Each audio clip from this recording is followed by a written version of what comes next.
Okay. Nandito naman tayo sa guro. Kamusta naman? Anong sinabi ng mga kapwa mo guro nung ikaw yung manalo rito nung Lunes?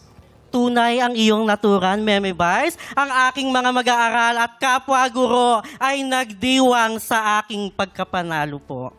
Paano sila nagdiwang? Sila ba yung naghanda, nagpapiging sa ilalim ng kubyerna at naghanda ng tinola para sa mga priding dumarating?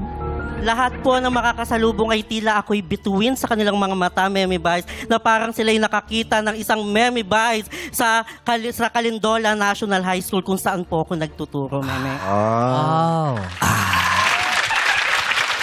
Mukhang napakarami mong ginawa para paghandaan ang araw na ito.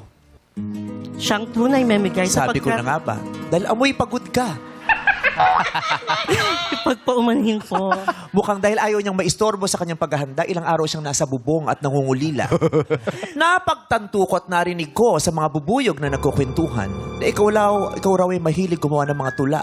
Siyang tunay, Meme Vice. Ang tula ang isa sa pinakamakapangyarihang panitikan sa buong mundo. Kasi kung walang tula, walang awit, walang iba't ibang panitikan pa. Ay, Oy. usay. Panitikan.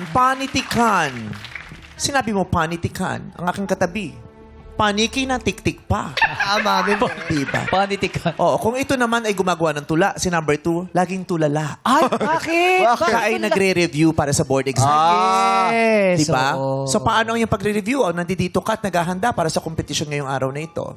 Ngayon, Meme, aside from review center, naka-enroll din po ako sa online review center para kahit papano, may mga video pa rin akong sinusundan na maaaring lumabas sa examination this September. Nagre-review center. yes. Nag-online review center. Pero yung parehong yun, hindi niya naaasikaso kasi nandito siya sa Kaya nga, baka tayo nga masisi. Kailan ang eksaminasyon? September po. Meme. Sa September, pag pumasa siya, madadagdagan ng ating guro. Yes. Diba?